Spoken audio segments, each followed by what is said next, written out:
Hello, friends of Skele Vader. Welcome to stage 5 of my Snake Mountain build.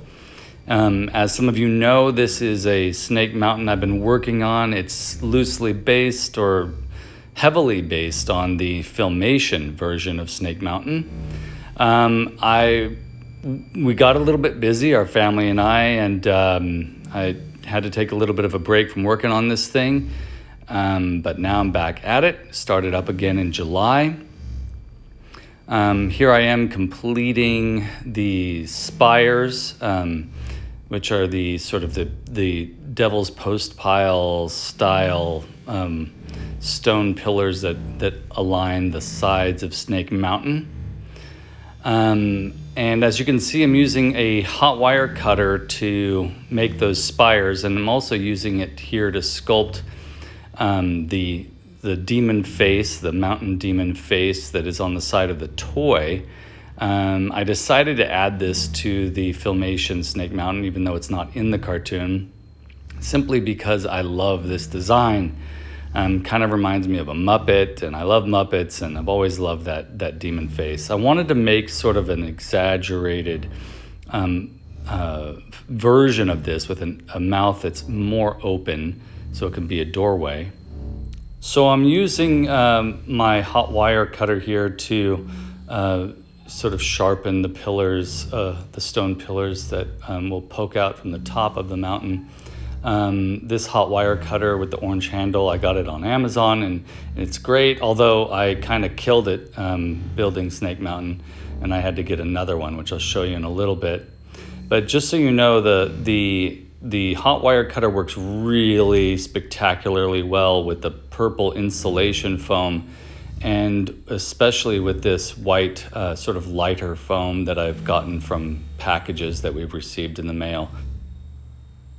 And just so you know, folks, this white foam and most of the foam I used for this came in packages. So the only foam I had to buy was this spray foam and the purple pink insulation foam for this mountain. This is the second time I've had to use some of the spray foam to fill in the gaps, which is common. That's the way it was with Castle Grayskull, and I'm doing it again here. So I use the foam spray to fill in the gaps between the pillars on the side, with the full intention to cut the foam away using the hot wire cutter later on, and I'll talk to you a little bit about that dilemma when we get there. But your budget about $20. Set aside about $20 for the spray foam, because you'll end up using more than you expect, maybe even closer to 30. But once you get it in there, it's great, and then you just carve away the pieces you don't want. It's always better to have more on there, especially with styrofoam, so you can carve away. So this is the new hot wire cutter I got from Amazon. This was about $30, and it's a better quality hot wire cutter, and I've had the full intention of using this shaped cutter for the sides of the mountain. But what I quickly discovered was that foam that comes out of the spray foam canisters doesn't like to be cut. The white foam, white styrofoam, and the purple styrofoam, that cuts easy, but this spray foam does not cut as easy. So I had to try a few things. I used this steel wire brush to try and trim away, but it actually took away some of the white styrofoam, and I didn't want that to happen.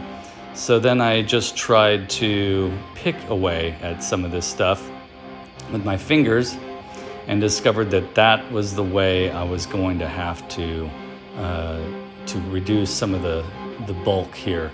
So I just used my fingers. After about 2 weeks of doing this on this build, my fingers are pretty sore, but I'm really happy with the way it ended up turning out. There's an imperfection to picking away at the foam that I really like, especially if we're creating a rock face or a natural feeling earth shape.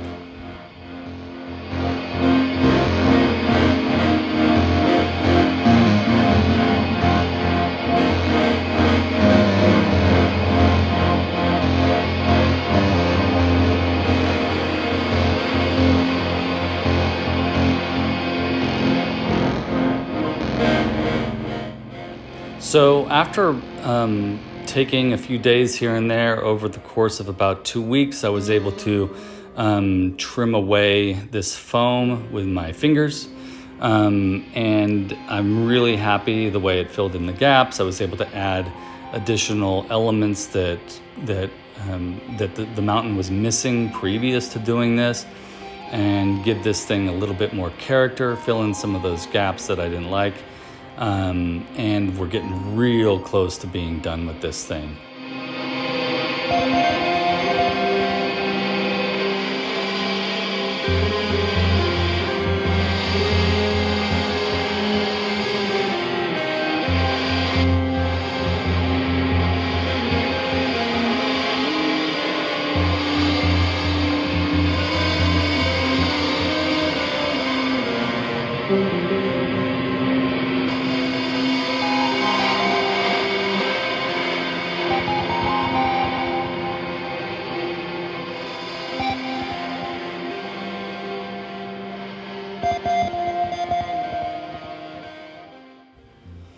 So let's backtrack a little bit. I wanted to show you all how I installed the teeth for this snake.